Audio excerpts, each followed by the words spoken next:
नमस्कार दोस्तों, स्वागत है आपका हमारे YouTube चैनल जीके ट्रैकर पे। देखिए फ्रेंड्स, आज के इस वीडियो में हम बात करेंगे जो हमारी एक सीरीज़ है Uttarakhand GK quick revision series. और इस सीरीज़ में हम पूरे उत्तराखंड का क्विक रिवीजन यहाँ पर कर रहे हैं। ये हमारा इस सीरीज़ का आज हम 11वां वीडियो यहाँ पे कवर करेंगे। आज के वीडियो में किन किन टॉपिक को कवर करने वाले हैं, जल्दी से उसको देख लेते हैं। आज की वीडियो में हम राज्य की जल विद्युत परियोजनाओं के बारे में बात करेंगे। कुछ प्रमुख निगमों के बारे में देखेंगे, जल विद्युत परियोजना से कुछ इंपॉर्टेंट फैक्टों को देखेंगे। टिहरी परियोजना को लेकर के बात करेंगे, टिहरी परियोजना से जितने क्वेश्चन बन सकते हैं सब यहीं पर देखेंगे। इसके बाद अलग अलग नदियों पर, अलग अलग जनपदों में जो इंपॉर्टेंट परियोजनाएं हैं उनको भी हम यहां पे कवर करेंगे। इसके बाद हम उत्तराखंड परिवहन तंत्र को लेकर के जो इंपॉर्टेंट क्वेश्चन आपसे बनते हैं उनके बारे में हम यहां पर बात करेंगे। इसमें हम सड़क परिवहन की भी बात करेंगे, हवाई परिवहन की भी बात करेंगे और आपका जो रेल परिवहन तंत्र है उसको भी देखेंगे। यह हमारा इस सीरीज का 11वीं वीडियो है। अगर आपने इस सीरीज के प्रीवियस पार्ट्स को नहीं देखा है, आप उनको प्लेलिस्ट में जाके देख सकते हैं। तो चलिए दोस्तों, आज की क्लास को शुरू करते हैं। सबसे पहले बात करेंगे उत्तराखंड की जल विद्युत परियोजनाओं के बारे में। उत्तराखंड जल विद्युत निगम, इसकी स्थापना कब की गई? तो उत्तराखंड जल विद्युत निगम आपके 1 अप्रैल 2001 में बना था। इसे आपने याद रखना है, ठीक है।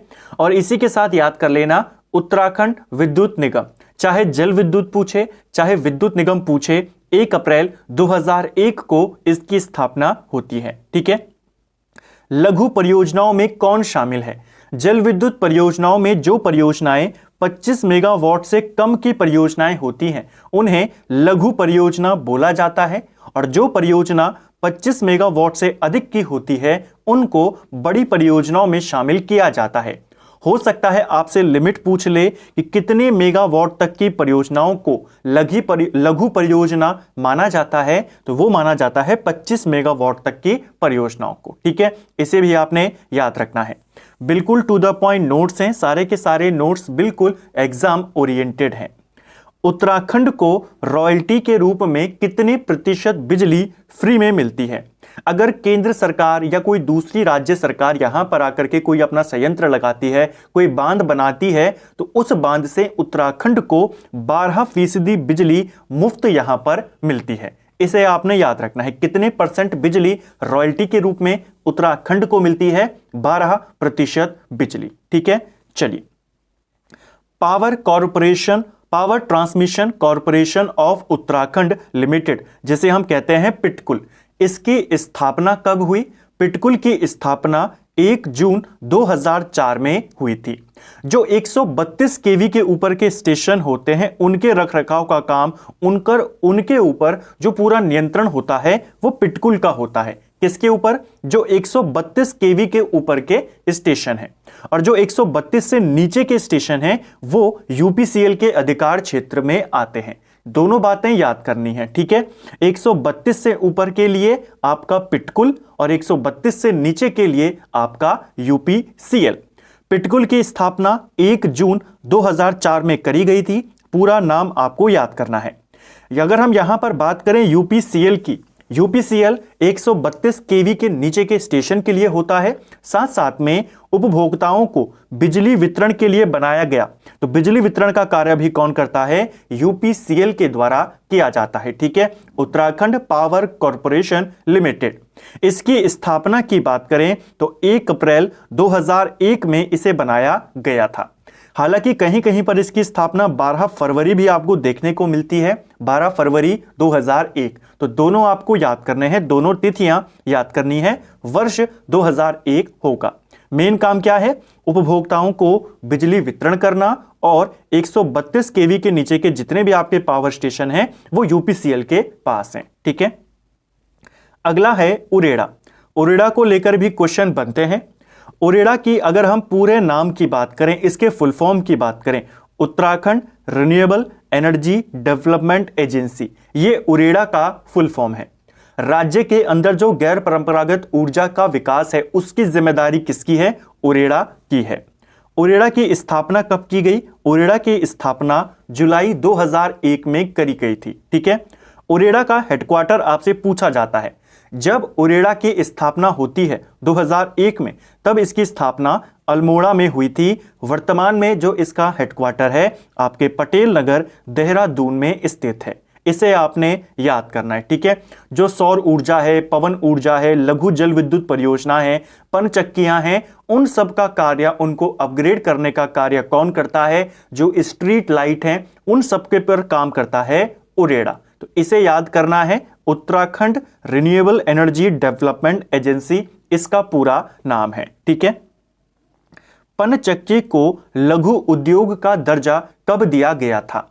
पनचक्कियों को लघु उद्योग का दर्जा केंद्र सरकार ने दिया था और यह दर्जा 2001 में दिया गया था। क्वेश्चन बन सकता है, पनचक्कियों को लघु उद्योग का दर्जा कब दिया गया केंद्र सरकार के द्वारा? तो इसको दिया गया अप्रैल 2001 में, ठीक है। Tehri hydro development corporation THDC को लेकर भी आपसे सवाल पूछे जाते हैं। टीएचडीसी की स्थापना होती है 12 जुलाई 1988 को इसकी स्थापना होती है और फरवरी 1989 में, यानी कि अगले ही साल फरवरी 1989 में टीएचडीसी को टिहरी बांध का काम सौंप दिया जाता है। टीएचडीसी बनी कब? 12 जुलाई 1988 और टिहरी बांध का कार्य इसे कब सौंपा गया? फरवरी 1989 में, ठीक है। ये थी टीएचडीसी। तो ये हमने कुछ प्रमुख निगमों की बात करी। अब यहां पर टिहरी परियोजना के बारे में देखेंगे और उसके बाद जो विभिन्न आपकी जल विद्युत परियोजनाएं हैं, जो बांध हैं, इनको लेकर बहुत क्वेश्चन आते हैं। बताइए, कोठार बांध कहां है, किस नदी पर है? पाडुली बांध कहां है, किस नदी पर है? कोटेश्वर बांध कहां है, किस नदी पर है? इस तरीके के तो सबको हम यहीं पर कवर कर जाएंगे। राज्य की परियोजनाओं के बारे में बात करते हैं। राज्य की पहली परियोजना है ग्लौगी जल विद्युत परियोजना। इसे आपने याद करना है, ठीक है। राज्य की पहली परियोजना कौन सी थी? जल विद्युत परियोजना। कहां है ये आपके भट्टा फॉल के ऊपर है। भट्टा फॉल पूछा जाता है कहां है, तो भट्टा फॉल, हार्डी फॉल, ये सब आपके मसूरी में है, देहरादून में। इसी भट्टा फॉल पर पहली परियोजना स्थापित करी गई थी, ग्लौगी जल विद्युत परियोजना। इस परियोजना की स्थापना कब करी गई? इसकी स्थापना 1906-1907 में हुई थी, यानी 1906-07 में यह बननी शुरू हुई थी। यहां से विद्युत उत्पादन कब शुरू हुआ? 1909 में यहां से शुरू हुआ। 1909 में इसका उद्घाटन हुआ, विद्युत उत्पादन यहां से शुरू किया गया। इसके बाद 1912 में इसे बिजली घर का दर्जा दे दिया गया। कहीं पर 1912 है, कहीं पर 1914 है। पहला रेफरेंस आपको 1912 को देना है, ठीक है। विद्युत उत्पादन इसने 1909 से किया, लेकिन बिजली घर का दर्जा इसे 1912 में मिला। तो इसको आपने याद करना है। जो ये ग्लौगी जल विद्युत परियोजना है, ये देश का दूसरा और उत्तर भारत का पहला विद्युत संयंत्र था, ठीक है। उत्तर भारत में स्थापित होने वाला, ये उत्तराखंड का तो पहला था ही, पूरे उत्तर भारत का भी पहला था और देश का दूसरा था। देश में पहले नंबर पर था मैसूर का, ठीक है। जो शिव समुद्रम यहां पर विद्युत संयंत्र लगा था, वो देश का पहला था। देश का दूसरा और उत्तर भारत का पहला ग्लौगी जल विद्युत परियोजना। क्वेश्चन बनता है किस जगह पर है, कहां है? तो भट्टा फॉल पर है। उत्पादन 1909 में हुआ, स्थापना 1906-07 में हुई और बिजली घर का दर्जा 1912 में दिया गया, ठीक है। अगली है टिहरी परियोजना। सबसे ज्यादा क्वेश्चन आपसे टिहरी परियोजना को लेकर बनते हैं। टिहरी परियोजना के सारे नोट्स बिल्कुल टू द पॉइंट आपको यहां पर मिल जाएंगे। योजना आयोग की मंजूरी टिहरी परियोजना को कब मिली थी? पहला क्वेश्चन पिछले साल पेपर में आया था। योजना आयोग ने टिहरी बांध के निर्माण को या टिहरी परियोजना को जो मंजूरी दी, ये 1972 में दी थी। इसे याद करना है, ठीक है। इसमें निर्माण कार्य कब शुरू हुआ? मंजूरी तो 72 में मिल गई थी योजना आयोग से। इसका निर्माण कार्य 1978 में शुरू हुआ और इस काम को उत्तर प्रदेश सिंचाई विभाग के द्वारा शुरू किया गया। टिहरी बांध का डिजाइन किसने बनाया है? तो टिहरी बांध का डिजाइन जेम्स ब्रून के द्वारा बनाया गया है, ठीक है। तो ये इसकी शुरुआत को लेकर के कुछ क्वेश्चन जो आपको याद करने हैं। परियोजना शुरुआत में कितने मेगावाट की थी? जब टिहरी परियोजना की शुरुआत होती है, 1978 में कार्य शुरू होता है, 72 में मंजूरी मिलती है, उस समय यह परियोजना 600 मेगावाट की थी, ठीक है। रूस से समझौता होता है 1986 में। रूस के राष्ट्रपति मिखाइल गोर्बाचोव, यानी सोवियत संघ के हम बात कर रहे हैं जो आपका उस समय यूएसएसआर था, ठीक है, इसके राष्ट्रपति मिखाइल गोर्बाचोव भारत आते हैं और इनके साथ टिहरी परियोजना को लेकर के एक समझौता होता है 1986 में। और यह परियोजना जो 600 मेगावाट की परियोजना थी 2400 मेगावाट की परियोजना बन जाती है, ठीक है। केंद्र ने कार्य अपने हाथ में कब लिया? तो केंद्र सरकार के द्वारा टिहरी बांध निर्माण का कार्य अपने हाथ में 1988 में लिया। इसी वर्ष ये टीएचडीसी का गठन करते हैं जैसा हमने ऊपर देखा, और अगले ही साल 1989 में टीएचडीसी को टिहरी बांध का काम मिल जाता है, ठीक है, इसको भी ध्यान रखना है। यह बांध भागीरथी और भिलंगना के संगम पर है। सीधा क्वेश्चन बनता है टिहरी बांध किन नदियों के संगम पर है? तो टिहरी बांध आपके भागीरथी और भिलंगना नदी के संगम पर है, ठीक है। इसकी ऊंचाई की बात करें तो इसकी ऊंचाई 260.5 मीटर है, इसे भी याद करना है, ठीक है। उत्तराखंड का अभी भी ये सबसे ऊंचा बांध है। विश्व में इसका स्थान अब 8वां है। पहले चौथे नंबर पे था विश्व में, एशिया में पहले नंबर पे था, अब विश्व में 8वें नंबर पर है और एशिया में आई थिंक चौथे नंबर पर है। इसे आपने याद करना है, ठीक है। प्रथम चरण की शुरुआत की बात करें तो यहां से जो पहला चरण शुरू हुआ, बहुत बार ये क्वेश्चन आता है कि टिहरी बांध परियोजना का पहला चरण कब शुरू किया गया? तो ये किया गया 30 जुलाई 2006 से, ठीक है।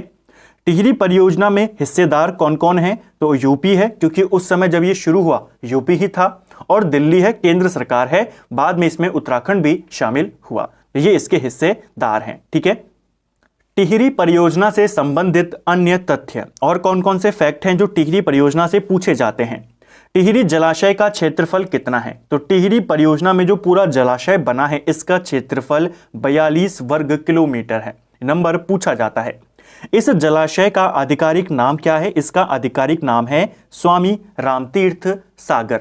इस जलाशय का स्थानीय नाम क्या है? इसका स्थानीय नाम है सुमन सागर, और इसे राष्ट्र का गांव की संज्ञा भी दी गई है। उपनाम क्या है इसका? राष्ट्र का गांव। इसे भी आपने याद करना है। राष्ट्र का गांव किसको कहा जाता है? टिहरी परियोजना को।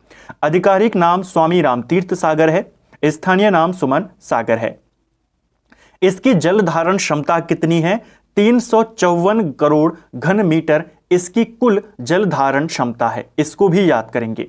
दिल्ली को कितना यहां से पानी मिलता है पीने का? तो दिल्ली को यहां से 300 क्यूसेक और यूपी को 200 क्यूसेक पानी टिहरी परियोजना से प्राप्त होता है, ठीक है। पुरानी टिहरी कब डूबी थी? तो पुरानी टिहरी 29 अक्टूबर 2005 में डूब गई थी, इसे भी याद करेंगे, ठीक है। टिहरी परियोजना का विरोध, तो जैसे ही टिहरी परियोजना की शुरुआत होती है, शुरुआत से ही इसका विरोध भी शुरू हो जाता है। इसके विरोध में क्या क्या चीजें हुई, क्या क्या घटना हुई, उनको देखते हैं। सबसे पहले टिहरी परियोजना के विरोध में आवाज किसने उठाई थी? तो राजमाता कमलेंदुमती शाह ने सबसे पहले आवाज उठाई थी, ठीक है।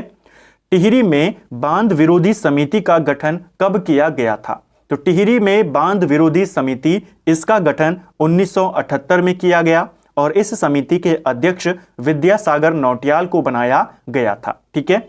सुप्रीम कोर्ट में टिहरी बांध के विरोध में याचिका कब दायर की गई और किसने दायर करी? तो याचिका दायर करी वीरेंद्र सकलानी ने। 1979 में उन्होंने याचिका दायर करी थी। ये सारे क्वेश्चन बिल्कुल टू द पॉइंट में है, ठीक है। सीधा क्वेश्चन बनता है, सबसे पहले आवाज किसने उठाई? बांध विरोधी समिति कब बनी? कौन था इसका अध्यक्ष? सुप्रीम कोर्ट में याचिका कब गई? किसने डाली? कब डाली? ठीक है। सुंदरलाल बहुगुणा द्वारा 76 दिन का धरना कब दिया गया? 1991 में दिया गया, ठीक है। चलिए, अब यहां पर हमने टिहरी परियोजना को देख लिया, प्रमुख नगर जो निगम थे आपके पावर निगम, उनको देख लिया। अब हम अन्य परियोजनाओं के बारे में बात करेंगे। विष्णुप्रयाग जल विद्युत परियोजना पिछले साल पूछी गई थी। विष्णुप्रयाग जल विद्युत परियोजना आपकी अलकनंदा नदी पर है और चमोली जनपद में स्थित है। धौली गंगा परियोजना, धौली गंगा परियोजना की बात करते हैं तो यह आपके पूर्वी धौली गंगा पर है और पिथौरागढ़ जिले में स्थित है। इसी परियोजना को धारचूला परियोजना के नाम से भी जाना जाता है। ठीक है, अगर आपसे पूछेगा धारचूला परियोजना, धारचूला पनबिजली परियोजना कहाँ है, पिथौरागढ़ में है, पूर्वी धौली गंगा पर बनी हुई है। ठीक है, इस परियोजना की शुरुआत 2005 में होती है। कट ऑफ वॉल तकनीक से बनाया गया भारत का पहला बांध यही वाला था, यही वाली परियोजना है। ठीक है, भूमिगत पावर हाउस और सुरंगों वाली कुमाऊं की पहली परियोजना भी धौली गंगा परियोजना है, इसे आपने याद करना है। ठीक है, पथरी परियोजना और मोहम्मदपुर परियोजना किस पर स्थित है? ये दोनों परियोजनाएं आपके हरिद्वार में गंगा नहर पर बनी हुई हैं। ठीक है, अब कुछ परियोजनाएं टोंस नदी पर, उनको देखते हैं। पहले टोंस नदी, फिर अलग अलग नदियों के हिसाब से देखेंगे, फिर सारी परियोजनाओं को देखेंगे। टोंस नदी पर बनी हुई कुछ इंपॉर्टेंट परियोजनाएं। छिबरो परियोजना देहरादून में है, टोंस नदी पर बनी है। सीधा क्वेश्चन बनता है छिबरो परियोजना किस नदी पर है? आप बताएंगे टोंस पर है। किसों बांध परियोजना, ये भी आपके देहरादून में है, टोंस नदी पर बनी है। इचारी बांध परियोजना ये आपके देहरादून में है और ये भी टोंस नदी पर बनी है। नेटवाड़ा मोरी परियोजना उत्तरकाशी में है, टोंस नदी पर बनी है। जखौल सांकरी परियोजना ये भी उत्तरकाशी में है, टोंस नदी पर बनी है। तो टोंस नदी पर बनी हुई ये कुछ इंपॉर्टेंट परियोजनाएं जो आपको याद करनी है। ठीक है, इसके अलावा अगर हम बात करते हैं जो आपका इचारी बांध है, ठीक है, जैसे हमने देखा इचारी बांध ये भी किस पर है? टोंस नदी पर है। डायरेक्ट क्वेश्चन यहां से बनते हैं, छिबरो बांध बताइए, केसव बांध बताइए, जखौल सांकरी, इचारी बांध, नटवाड़ा मोरी, ये सारी आपकी टोंस नदी पर है। और जो शुरुआत की 3 देखे वो देहरादून में है, ये दोनों आपके उत्तरकाशी में है। ठीक है, शारदा नदी पर कौन कौन सी परियोजना है? शारदा यानी काली नदी पर, तो यहां पर है आपकी लोहिया हेड परियोजना, उधम सिंह नगर में है, शारदा नदी पर है। खटीमा परियोजना उधम सिंह नगर में है, शारदा नदी पर है। टनकपुर परियोजना ये चंपावत में है, शारदा या काली नदी पर है। और पंचेश्वर बांध परियोजना ये भी आपकी शारदा या काली नदी पर बनी हुई है। ठीक है, यमुना नदी पर कौन कौन सी परियोजनाएं हैं उनको देख लेते हैं। खोदरी परियोजना यमुना नदी पर है। ढालीपुर परियोजना यमुना नदी पर है। ढकरानी परियोजना ढ दोनों के दोनों आपके किस पर हैं? यमुना नदी पर। लखवाड़ ये भी आपके यमुना नदी पर है। कुल्हाल ये भी आपके यमुना नदी पर है। और ब्यासी, पिछले साल ये पूछी गई थी, ब्यासी परियोजना भी आपके यमुना नदी पर है और सभी के सभी देहरादून में स्थित हैं। तो ये कुछ इंपॉर्टेंट परियोजनाएं जो यमुना नदी पर बनी है। अगली है गंगा नदी पर। गंगा नदी पर कौन सी है? एक है आपकी चीला परियोजना। चीला परियोजना गंगा नदी पर है, यह आपके पौड़ी गढ़वाल में है। कोटली भेल परियोजना ये भी गंगा पर है, ये टिहरी गढ़वाल में है। दोनों याद करेंगे। ठीक है, चीला परियोजना ज्यादा इंपॉर्टेंट है। अगली है अलकनंदा नदी पर। अलकनंदा की कौन कौन सी परियोजनाएं हैं? उतियासू बांध परियोजना पौड़ी गढ़वाल में है, अलकनंदा पर है।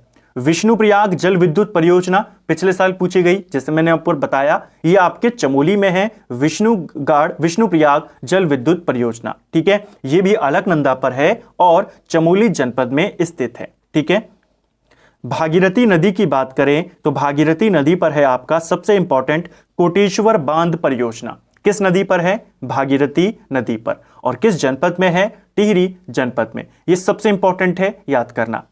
पाला मनीरी परियोजना उत्तरकाशी में है, भागीरथी पर है। लोहारी नागपाला परियोजना ये भी उत्तरकाशी में है, भागीरथी नदी पर बनी हुई है। ठीक है, अगली है पिंडर नदी। पिंडर नदी पर कौन कौन सी परियोजना है? पिंडर नदी की 3 इंपॉर्टेंट परियोजनाएं, बगौली, पाडुली, मेलखेत, ये तीनों परियोजनाएं पिंडर नदी पर हैं और तीनों की तीनों आपकी चमोली जनपद में स्थित हैं। तीनों को याद करना है। पाडुली बांध किस नदी पर है? बगौली बांध किस नदी पर है? इस तरीके से पूछा जाएगा। पिंडर नदी पर ये बने हुए हैं। ठीक है, अन्य प्रमुख परियोजनाओं की बात करें अगर हम, जो सारे आपको पूछे जाते हैं, या हमने नदी वाइज देखी कुछ परियोजनाएं, अब जो इंपॉर्टेंट है उनकी एक सीरीज यहां पर हम देखते हैं। कालागढ़ बांध परियोजना, ठीक है, ये आपके पश्चिमी रामगंगा पर है, पौड़ी में स्थित है। ठीक है, रामगंगा बांध भी इसको कहते हैं। तो कौन सी वाली रामगंगा है? पश्चिमी।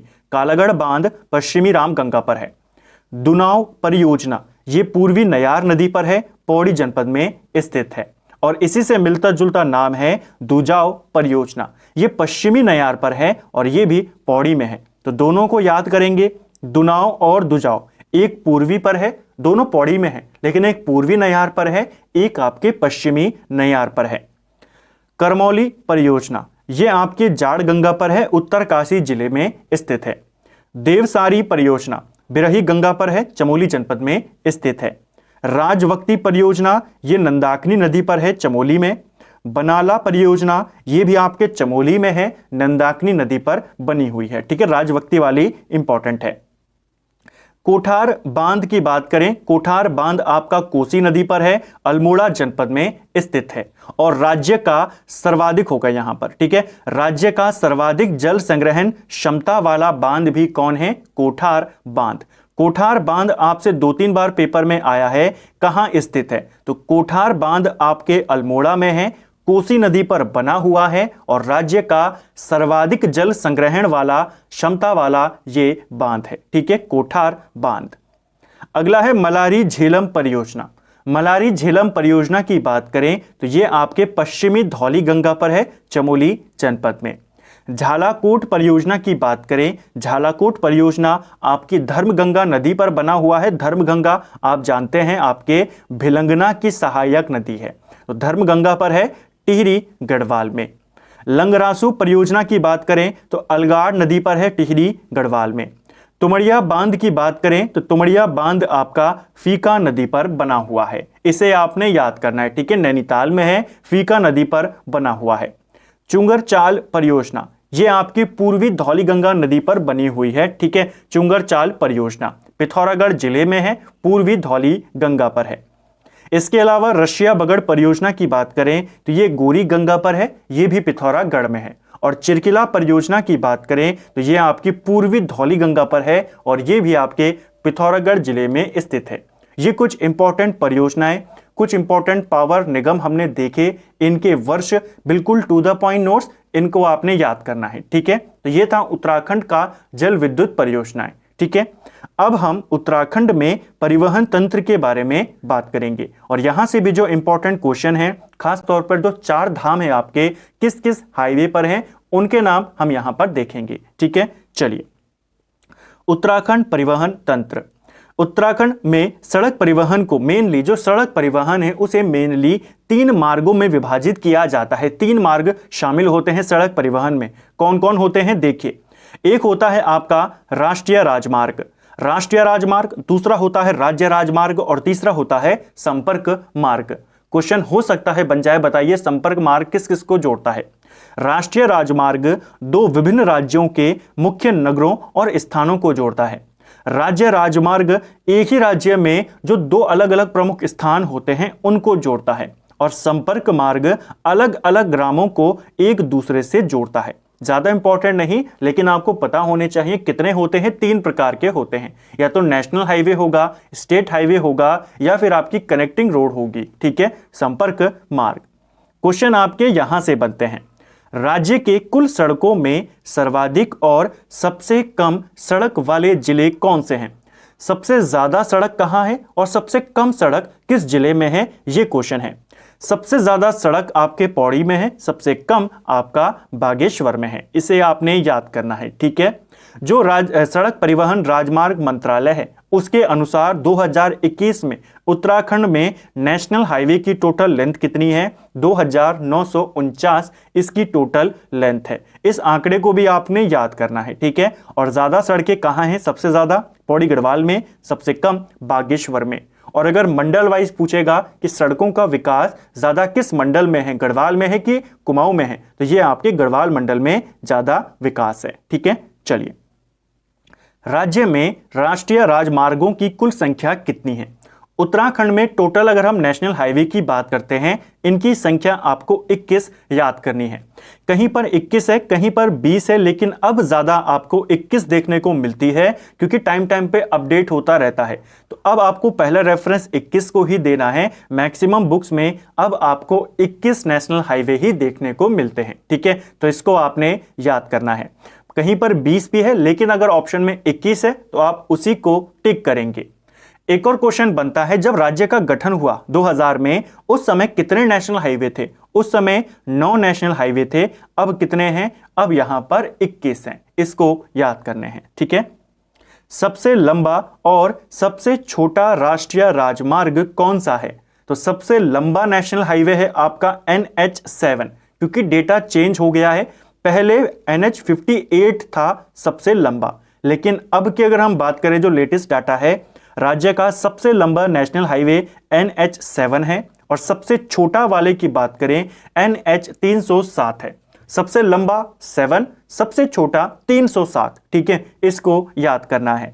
4 धाम की हमने बात करी थी कि कौन सा धाम कौन से हाईवे पर पड़ता है, ये क्वेश्चन बन जाते हैं। गंगोत्री की बात करें, गंगोत्री आपके नेशनल हाईवे 34 पर आता है। यमुनोत्री नेशनल हाईवे 134 पर आता है। बद्रीनाथ की बात करें, यह नेशनल हाईवे 7 पर आता है, जो कि सबसे लंबा हाईवे है। और केदारनाथ की बात करें तो यह नेशनल हाईवे 107 पर आता है। अब याद करना सिंपल है, आपने केवल इस तरीके से याद कर लेना है, बद्रीनाथ केदारनाथ एक 7 में, एक 107 में, गंगोत्री यमुनोत्री, गंगोत्री 34 में, अगला वाला आपका 134 में, ठीक है। और सबसे छोटा 307, सबसे बड़ा 7। तो ये 5 नेशनल हाईवे इंपॉर्टेंट हैं जो आपको पता होने चाहिए, ठीक है। चलिए, गढ़वाल और कुमाऊं मंडल को अंदर अंदर जोड़ने वाला सीधा मार्ग, उसे क्या नाम है? तो ऐसा मार्ग जो गढ़वाल और कुमाऊं मंडल को आपस में अंदर अंदर जोड़ लेता है, यानी कि आपको यूपी से होते हुए गढ़वाल से कुमाऊं या कुमाऊं से गढ़वाल नहीं आना होता। तो यह है आपका कंडी मार्ग, इसे बोला जाता है, ठीक है। रामनगर से कोटद्वार होते हुए हरिद्वार तक ये मार्ग जाता है। हरिद्वार के बीच में हाईवे में ये मिलता है, ताकि आप क्या होता है कि आपको गढ़वाल से अगर आप कुमाऊं में जा रहे हैं या कुमाऊं से गढ़वाल में आ रहे हैं, तो आप अंदर अंदर से ही जा सकते हैं, आपको यूपी में नहीं जाना होता। तो कौन सा ऐसा मार्ग है जो गढ़वाल और कुमाऊं को अंदर अंदर जोड़ता है? तो वो है कंडी मार्ग। इसी मार्ग को माउंटेन मार्ग के नाम से भी जाना जाता है। इसकी अगर हम लंबाई की बात करें तो लगभग यह आपके 88 किलोमीटर का है। रामनगर से कोटद्वार और हरिद्वार हाईवे पे जाकर ये मिलता है, ठीक है। 88 किलोमीटर का मार्ग। अंतरराज्यीय बस अड्डा किस स्थान पर बनाया जा रहा है? तो अंतरराज्यीय बस अड्डा कहां स्थित है? यह आपके हल्द्वानी में स्थित है। राज्य में पंजीकृत वाहनों हेतु यूके सीरीज कब से शुरू की गई थी? तो जो पंजीकृत वाहन हैं, इनके लिए यूके सीरीज आई थी 1 नवंबर 2007 से। आप जानते हैं पहले उत्तराखंड का नाम उत्तरांचल था, ठीक है। तो यूए सीरीज यहां पर चल रही थी और उसकी जगह पर यूके सीरीज आई आपके 1 नवंबर 2007 से। नाम परिवर्तन पूछेगा कि उत्तराखंड कब हुआ नाम, तो उत्तराखंड 1 जनवरी 2007 से हुआ, लेकिन गाड़ियों में यूके कब से आया? 1 नवंबर 2007 से, ठीक है। चलिए, गढ़वाल यहां पर मोटर होगा, ठीक है। गढ़वाल मोटर ऑनर यूनियन की स्थापना कब हुई? GMOU की बात करें, मंडल की जगह पर इसे मोटर कर देना, ठीक है। तो गढ़वाल मोटर ऑनर यूनियन, इसकी स्थापना 1941 में होती है। कोटद्वार में इसकी स्थापना होती है। क्वेश्चन बन चुका है आपसे, कुमाऊं मोटर ऑनर यूनियन पूछी गई थी, KMOU पूछा गया था, 1939 में बना था। अगर आपसे GMOU पूछा जाएगा 1941 आप बताएंगे, ठीक है। GMOU के साथ आपको एक चीज और याद करनी है, GMOU आपका कब बना? 1941 में। इसके साथ साथ गढ़वाल मोटर ट्रांसपोर्ट कंपनी ये बनी 1943 में, इसको भी याद करना है, ठीक है। GMOU 41, GMTC Garhwal motor transport company 1943 में बनी। 1945 में इस GMTC का विलय GMOU में हो जाता है। इसीलिए आपको कहीं कहीं पर GMO की स्थापना 1943 भी देखने को मिलती है, लेकिन वो स्थापना किसकी है? GMTC की है, जिसका विलय 1945 में इसके साथ हो जाता है, ठीक है। चलिए, इसी प्रकार हम KMOU की बात करें, कुमाऊं मोटर ऑनर यूनियन, इसकी स्थापना 1939 में होती है। काठगोदाम में इसकी स्थापना होती है। देखिए, उत्तराखंड के अंदर कुछ इंपॉर्टेंट ट्रांसपोर्ट कंपनियां बनाई गई थी, जिसमें अगर हम बात करें जो महत्वपूर्ण है, सबसे पहले जो इंपॉर्टेंट आपके लिए आती है वो आती है 1920 में एक कंपनी बनी थी HMTC, ठीक है, हिल मोटर ट्रांसपोर्ट कंपनी। इसकी स्थापना 1920 में होती है, अल्मोड़ा में यह बनती है और इसके संस्थापक ललिता प्रसाद नैथानी थे। इस कंपनी के बाद जब ये ट्रांसपोर्ट कंपनी बनी HMTC, इसके बाद कुमाऊं के अंदर और सारी कंपनियां बनने लगी। 1938 तक कुमाऊं में 13 मोटर कंपनियां बन चुकी थी। इन्हीं 13 कंपनियों का एकीकरण किया गया 1939 में और कुमाऊं मोटर ऑनर यूनियन की स्थापना करी गई। और यही आपसे पेपर में पूछा गया था KMOU कब बना, 1939 में बना। ठीक है, चलिए इसके साथ साथ आपने याद करना है इसकी स्थापना काठगोदाम में हुई थी। Tehri Garhwal motor owner union ये कब बना, तो Tehri Garhwal motor owner union ये आपके 1950 में बना।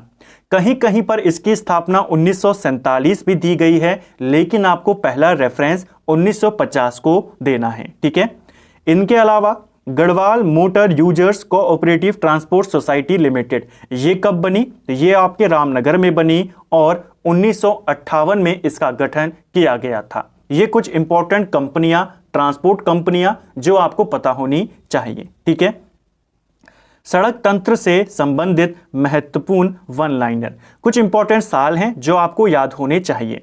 उत्तराखंड सड़क परिवहन की स्थापना कब हुई? उत्तराखंड सड़क परिवहन निगम की अगर हम बात करते हैं या उत्तराखंड परिवहन निगम की बात करते हैं, इसकी स्थापना होती है अक्टूबर 2030 में। 30 अक्टूबर 2003 को उत्तराखंड परिवहन निगम की स्थापना करी गई। इसे आपने याद करने हैं। ठीक है, राष्ट्रीय राजमार्ग विकास योजना इसकी शुरुआत कब हुई थी, तो राष्ट्रीय राजमार्ग विकास योजना 24 अक्टूबर 1998 से शुरू हुई।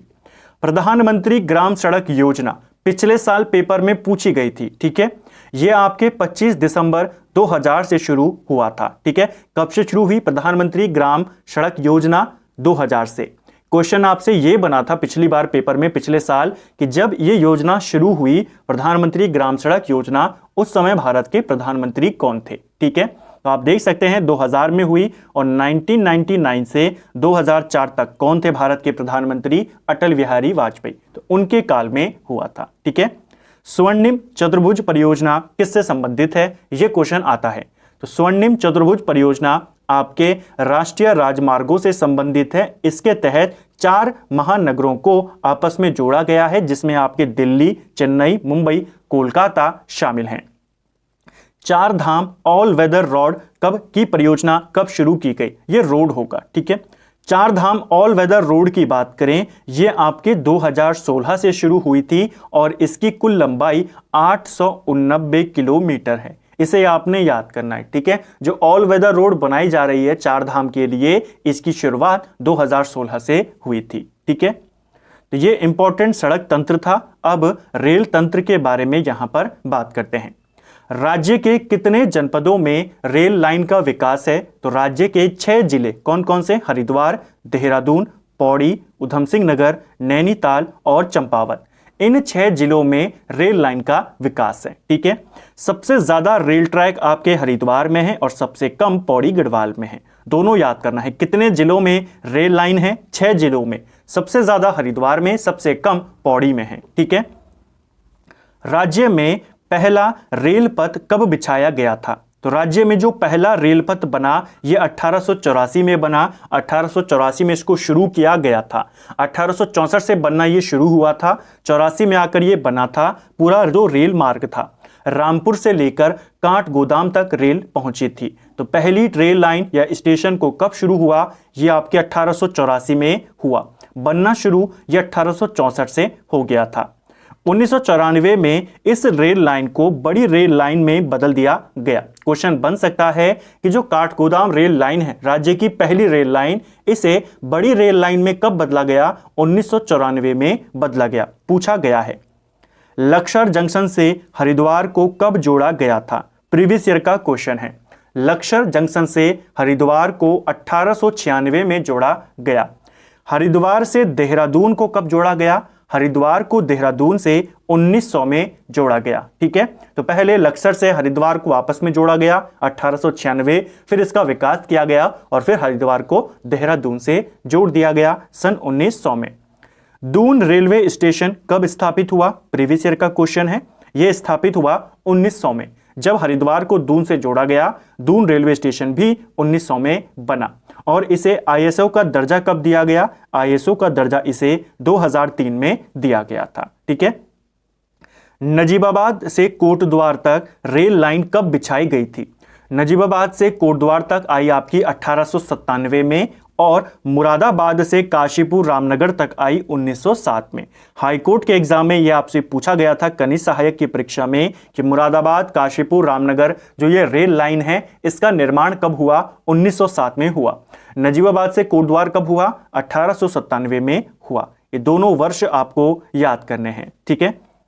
बड़ी रेलवे लाइन का टर्मिनल स्टेशन कहाँ है? तो बड़ी रेल लाइन का टर्मिनल स्टेशन राज्य में 2 जगह पर है, एक है आपका काठगोदाम और एक कोटद्वार। और छोटी रेल लाइन का टर्मिनल स्टेशन की बात करें, टनकपुर है चंपावत में। प्रस्तावित मेट्रो किस किस के बीच है?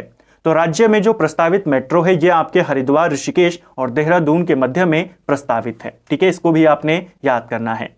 ऋषिकेश कर्णप्रयाग रेल परियोजना, देखिए ऋषिकेश कर्णप्रयाग रेल परियोजना की बात करते हैं। इसके तहत कुछ ऐसे जिलों में भी रेल लाइन का विकास किया जाएगा जो अभी तक रेल लाइन से नहीं जुड़े हैं। जैसे कि अगर हम बात करें रुद्रप्रयाग की, रुद्रप्रयाग में रेल लाइन नहीं है, ये उन 6 जिलों में नहीं आता है। चमोली उन 6 जिलों में नहीं आता है, ठीक है। टिहरी भी उन 6 जिलों में नहीं आता है। लेकिन अभी ये परियोजना बनी नहीं है, पूरी तैयार नहीं हुई है। जब तक तैयार नहीं होती आप उन्हीं 6 जिलों का नाम बताएंगे जहां पर रेल का विकास है। हरिद्वार, देहरादून, पौड़ी, ऊधम सिंह नगर, नैनीताल और चंपावत। इनमें अभी हो रहा है 2023-24 तक इसका टारगेट रखा गया है इसको शुरू करने का, ठीक है।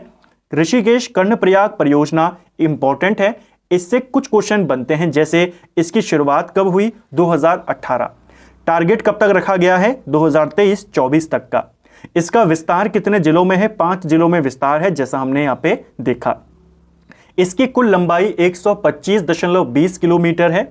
इसमें टोटल आपकी 17 सुरंगें होंगी। कुल पुल की संख्या यहां पर 16 है। स्टेशन इसके बीच में 13 स्टेशन बनाए जाएंगे। तो इसको भी आपने याद करना है, नंबर्स यहां से पूछ लेता है, ठीक है। अब बात करते हैं हवाई तंत्र के बारे में, एयरपोर्ट के बारे में। 5 एयरपोर्ट हैं। एयरपोर्ट से आपको केवल एक ही क्वेश्चन बनता है, आपको दे देता है बताइए ये वाला एयरपोर्ट कौन से राज्य में है, कौन से जनपद में है, ठीक है। जो आपके हवाई अड्डे हैं उनको देखते हैं। जॉली ग्रांट हवाई अड्डा कहाँ है आपका? देहरादून में है। कितने हैं टोटल? 5 हैं। जॉली ग्रांट हवाई अड्डा आपके देहरादून में है। फूलबाग हवाई अड्डा पंतनगर में है। नैनीसैनी हवाई अड्डा पिथौरागढ़ में है। सबसे ज्यादा कंफ्यूजन वो आपको इसी वाले में करता है क्योंकि नाम मिलता जुलता किससे है? नैनीताल से है। गौचर हवाई अड्डा चमोली में है। चिन्यालीसौल हवाई अड्डा उत्तरकाशी में है। 2 इंपॉर्टेंट पूछे जाते हैं, पहला ये वाला और उसके बाद चिन्यालीसौल वाला आपसे पूछा जाता है ये कौन से जनपद में स्थित है, ठीक है। केदारनाथ के लिए सबसे पहले हेली सेवा की शुरुआत कब हुई थी? तो केदारनाथ के लिए हेलीकॉप्टर सेवा की शुरुआत 16 मई 2003 में होती है। एक कंपनी जिसका नाम था पवन हंस कंपनी, तो पवन हंस के द्वारा इसकी शुरुआत की जाती है 16 मई 2003 से। इसे भी आपने याद करना है, हो सकता है पूछ लिया जाए। तो फ्रेंड्स ये था हमारा जो हमारी सीरीज है Uttarakhand GK topic wise series. आज की वीडियो में, आज की क्लास में ज़्यादा चीज़ें समझाने के लिए नहीं थी, केवल कुछ इंपॉर्टेंट नोट्स थे, फैक्ट्स थे जो आपको सीधा इनको याद करना है। मैंने पूरी कोशिश करी कि इन नोट्स को इस तरीके से यहाँ पर बनाया जाए, एक सिस्टमैटिक वे में बनाया जाए, इस तरीके से अरेंज किया जाए ताकि आपको इन चीज़ों को याद करने में आसानी हो।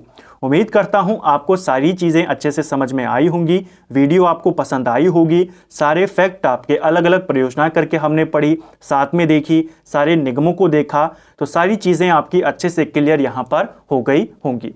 अगर आपको ये वीडियो पसंद आया है तो वीडियो को लाइक करें। अगर आप चैनल पर पहली बार आए हैं, चैनल को सब्सक्राइब करें, अपने दोस्तों के साथ शेयर करें। वीडियो आपको कैसा लगा कमेंट बॉक्स में हमें ज़रूर बताएं। जो इस सीरीज का हमारा नेक्स्ट वीडियो होगा उसमें हम उत्तराखंड के सांस्कृतिक तत्वों के बारे में बात करेंगे। उसमें हम उत्तराखंड के लोक चित्र को देखेंगे, लोक गीतों को देखेंगे, लोक नृत्यों को देखेंगे और प्रमुख उत्सव उनको भी देखेंगे। यहां से भी आपके क्वेश्चन बनते हैं, उन्हें हम नेक्स्ट क्लास में कवर करेंगे। Thank you friends.